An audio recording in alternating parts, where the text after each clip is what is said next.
Madame, Monsieur, bonjour. Je me présente, Timothée Vial, conseiller technique à la Chambre de métiers de l'artisanat des Yvelines. Et je vais vous expliquer dans les slides qui viennent les règles de mise en accessibilité des établissements recevant du public vis-à-vis des personnes en situation de handicap. Concrètement, je vais vous détailler l'ensemble des travaux qui doivent être entrepris pour qu'un local soit considéré comme accessible, quelles démarches administratives entreprendre pour officialiser l'accessibilité de son établissement ou éventuellement obtenir des dérogations vis-à-vis de l'administration. Et puis je vous expliquerai qui doit entreprendre les travaux de mise aux normes entre le bailleur et le preneur.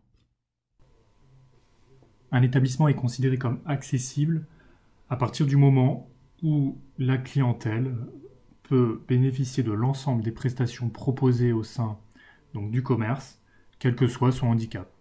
Donc on parle souvent des usagers de fauteuils roulants, mais il peut s'agir tout simplement de personnes âgées, par exemple, qui ont des problèmes de motricité, mais il y a évidemment aussi le handicap visuel, auditif, psychique, voilà.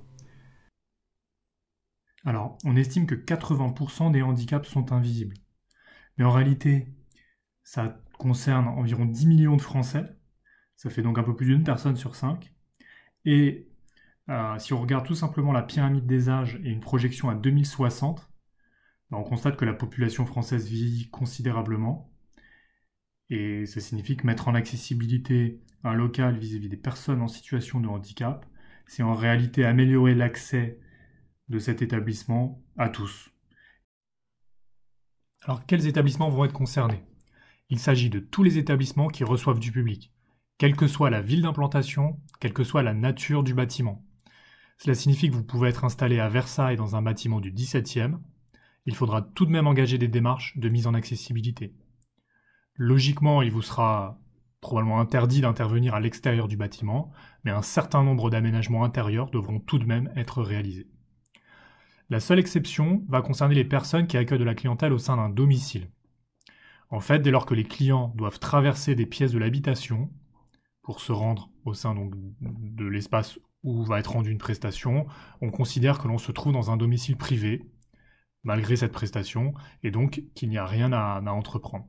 Par contre, si la pièce est accessible directement depuis l'extérieur, alors là, on considère que cette pièce est un établissement recevant du public et il faut donc le rendre accessible. Je vais maintenant vous détailler toutes les règles applicables concrètement aux établissements recevant du public.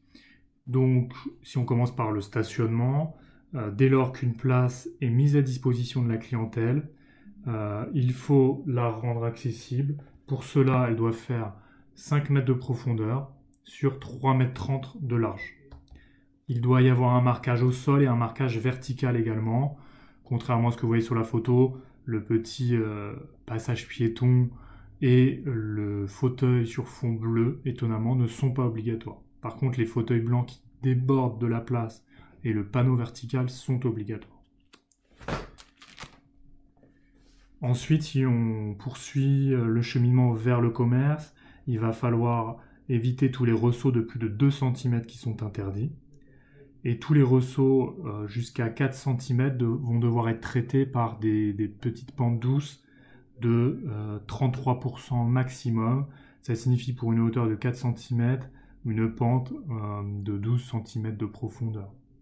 Attention également aux fentes et aux trous qui pourraient être sur le cheminement au niveau des grilles d'évacuation. Les mailles ne doivent pas dépasser 2 cm de large. Alors pour ce qui est de l'accès à l'établissement en lui-même, évidemment aucun obstacle ne doit être présent, donc on est toujours sur la règle des 2 cm. Donc tant qu'il y a un seuil de porte de 2 cm de haut, c'est bon. Dès qu'on dépasse, il va falloir entreprendre soit des travaux, soit mettre en place des systèmes que je vais vous détailler après. Des pentes en dur doivent être créées à partir du moment où on a des marches à l'entrée. Les pentes ne doivent toutefois pas dépasser 6%. Il existe malgré tout des tolérances jusqu'à 12%, dès lors qu'on a des profondeurs relativement faibles, notamment à 12%, c'est une profondeur de 50 cm maximum. Attention, quand on crée des pentes, il y a souvent un risque de chute sur les côtés. Pour cela, des garde-corps vont être obligatoires dès lors qu'on dépasse une différence de niveau de 40 cm. Important également, les paliers de repos, ils sont obligatoires en bas et en haut de chaque pente, ainsi qu'à chaque changement de direction. Ils doivent faire 1,20 m de large sur 1,40 m de profondeur. Vous l'imaginez aisément, la rampe telle que je vous présente à l'écran est irréalisable dans 9 cas sur 10 puisque les commerçants ont des boutiques qui donnent directement sur des trottoirs qui appartiennent au domaine public. Dans ce cas-là, il faut envisager d'autres solutions. La première solution, c'est de créer la rampe d'accès en empiétant sur l'intérieur de la boutique. Ça pose évidemment des questions de coût, mais aussi de perte de surface d'exploitation. Donc c'est rarement plébiscité, bien que ça présente un grand avantage lorsque les flux de clientèle sont importants, puisque ça ne nécessite de déployer aucun système. La deuxième option, c'est une rampe encastrable qui va se sceller au niveau du seuil de porte, qui va présenter l'avantage d'être présent en permanence et qui devra simplement être déployé en cas de besoin, en cas de présence d'un client, par exemple, usager de fauteuil roulant, qui en exprimerait le besoin. Dernier cas de figure, qui est souvent celui qui est retenu par les commerçants déjà en place et qui ne peuvent pas se permettre de faire de travaux. Ça peut être lié à la présence de grilles d'aération de cave, par exemple. C'est donc le déploiement d'une rampe amovible. La rampe amovible va devoir respecter les mêmes pourcentages de pente que je vous ai présenté 2 slides avant par rapport aux rampes en dur, c'est-à-dire qu'elle ne devra pas dépasser 12% de pente sur 50 cm de profondeur, 10% de pente sur 2 mètres de profondeur sinon. Les caractéristiques qu'elle doit respecter, c'est un support d'une charge de 300 kg minimum, des chasse-roues sur les bords et une surface antidérapante. Les 2 dernières solutions que je viens de vous présenter doivent obligatoirement être associées à la pose d'une sonnette d'appel qui doit être fixée entre 90 cm et 1,30 m du sol, donc en façade, et qui va permettre à une personne en difficulté donc de pouvoir sonner pour se faire aider par un membre de l'établissement qui viendra à sa rencontre. Lorsqu'aucune solution technique ne permet de garantir l'accès d'un usager de fauteuil roulant au sein de l'établissement en toute autonomie, par exemple lorsque des escaliers sont présents devant le commerce, il faut sécuriser les escaliers par la pose de contrastes visuels au niveau de la première et de la dernière contre-marche, en noir sur la photo de droite. Des mains courantes doivent obligatoirement être présentes, et enfin des bandes podotactiles doivent être collées au sol pour prévenir une personne malvoyante qui viendrait à descendre les escaliers de la présence de celui-ci. Alors les portes évidemment vont constituer un point très important. Il faut absolument dans les bâtiments existants garantir un passage utile de 77 cm de large. Le passage utile étant le vide dans lequel quelqu'un peut réellement passer. Donc il ne faut pas mesurer la largeur entre les montants de porte, mais vraiment la largeur utile dans laquelle on peut passer. 77 dans l'existant, 83 cm pour les bâtiments neufs. Attention, en cas de présence de double porte, on se dit c'est bon, j'ai une double porte donc c'est super large.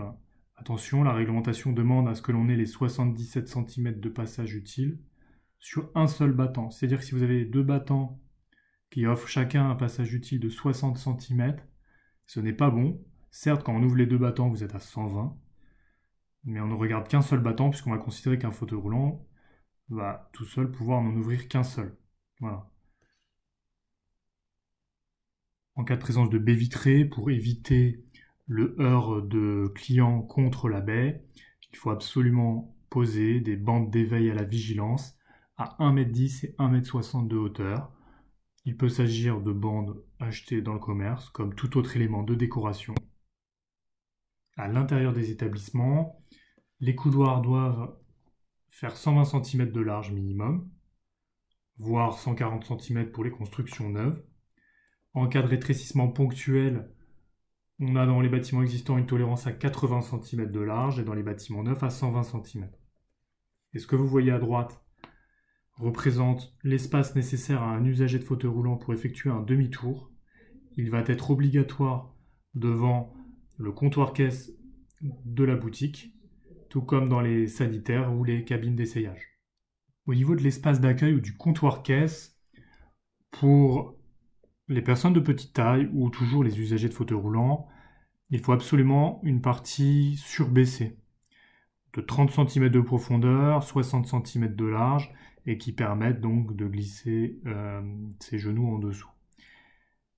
Comme vous le voyez à gauche, ça peut être quelque chose de totalement fabriqué sur mesure, mais on peut tout à fait envisager l'ajout de modules comme vous le voyez à droite, hein, qui garantissent les mêmes usages. Et on peut même voir dans certains établissements des planches rabattables, tout simplement, hein. Dès lors qu'elles peuvent être déployées en cas de besoin, elles sont bien évidemment réglementaires.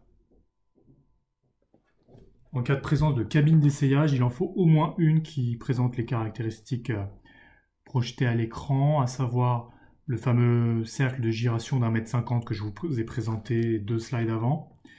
Mais les cabines d'essayage doivent également être équipées de barres d'appui et de relevage, que vous voyez sur le côté, d'un siège pour que l'usager de fauteuil roulant puisse se transférer sur un siège ou qu'une personne âgée, fatiguée, puisse se poser quelques instants. Un miroir doit également être présent et celui-ci doit permettre, par exemple, à une personne de petite taille de pouvoir se voir. Donc il doit commencer dès le bas du mur. Un sanitaire adapté doit respecter les caractéristiques que vous voyez sur la gauche de la diapositive. Alors attention, il y a une possibilité importante qui est peu connue, c'est que le fameux cercle de giration gris que vous voyez en latéral du cabinet de toilette, en cas de difficulté à faire un toilette de la superficie que vous voyez là, la giration du fauteuil roulant peut se faire à l'extérieur du toilette. C'est-à-dire que le fauteuil roulant arrive en face de la porte d'entrée, il la tire, il fait son demi-tour, il rentre dans le toilette donc en marche arrière. Voilà, ça c'est possible en cas de contrainte en termes de superficie. Dans l'idéal par contre, il faut effectivement envisager ce demi-tour à l'intérieur du sanitaire.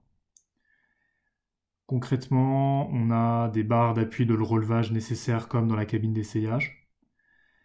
Et ensuite, il va falloir faire attention au positionnement du sanitaire par rapport à l'axe du mur, à la hauteur de l'assise, ainsi qu'à la présence d'un vide en sous-face du lavabo. Pour terminer sur la déclinaison concrète des règles de mise en accessibilité à l'intérieur des commerces, attention à l'information destinée à la clientèle, attention à la taille des caractères utilisés qui dépend de la distance à laquelle se trouve le lecteur. Une fois que vous avez identifié les éventuelles non-conformités qui vous concerneraient, sachez que vous ne pouvez pas en rester là. Soit les améliorations à apporter à l'établissement sont mineures, vous les mettez en œuvre, et il vous suffit alors d'envoyer une déclaration sur l'honneur comme quoi votre commerce est aux normes auprès de la direction départementale des territoires. Soit les améliorations apportées sont plus importantes, ou même il vous faut demander des dérogations, et alors là, cela passe par une autorisation de travaux. L'autorisation de travaux passe par un formulaire CERFA qui est le 13824 étoile 03. Il faut donc le compléter, il fait 4 pages, mais la difficulté en fait tient plus dans la constitution de l'ensemble du dossier, c'est-à-dire des pièces jointes. Il faut fournir un plan de situation cadastrale que vous pouvez trouver gratuitement sur le site www.cadastre.gouv.fr. Il va falloir joindre un plan des locaux avant travaux et après travaux. Un seul plan suffira si les modifications ne portent pas sur la distribution des pièces. Mais il faudra aussi joindre une notice d'accessibilité qui fait environ 11 pages et dans laquelle vous allez devoir décrire toutes les solutions offertes aux personnes en situation de handicap pour éviter qu'elles se trouvent en difficulté.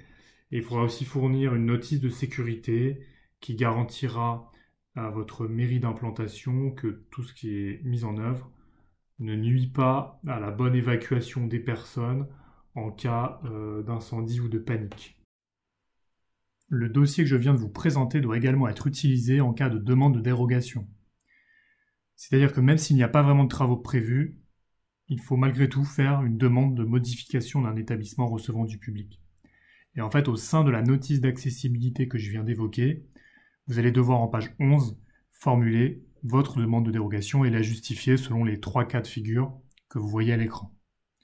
Il peut s'agir d'une superficie trop restreinte qui ne vous permet pas de créer un sanitaire adapté, d'une porte que vous ne pouvez pas élargir, du fait que votre façade présente un caractère historique à préserver, ou en cas de disproportion entre la mise aux normes et la viabilité de l'entreprise.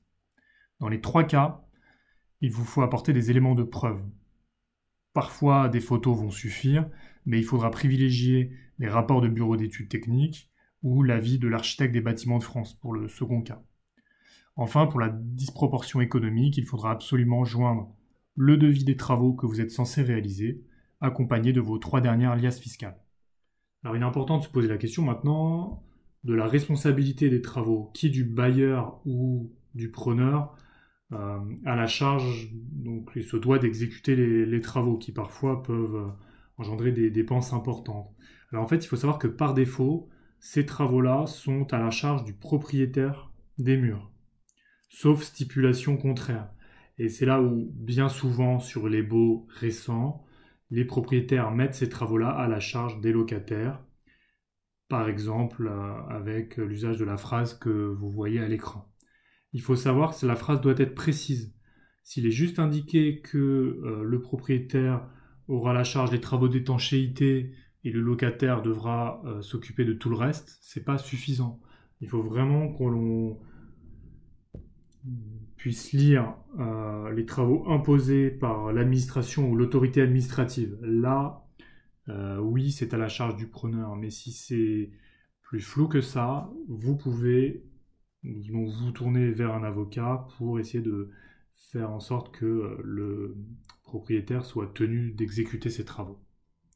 Voilà de façon résumée, je dirais, l'ensemble des informations qui nous paraissaient importantes de pouvoir partager avec vous pour que vous puissiez entreprendre des travaux ou reprendre un local en toute connaissance de cause. Sachez qu'évidemment, pour des raisons de simplification, on a été obligé de passer sur certains points de détail. Donc la Chambre de métier de l'artisanat des Yvelines se tient à votre disposition pour toute demande particulière concernant des points précis. Nous pouvons également nous déplacer dans vos locaux pour établir un état des lieux, vous accompagner à la constitution de dossiers d'autorisation de travaux ou encore vous accompagner à l'obtention de dérogations. N'hésitez donc surtout pas à vous rapprocher de nos services.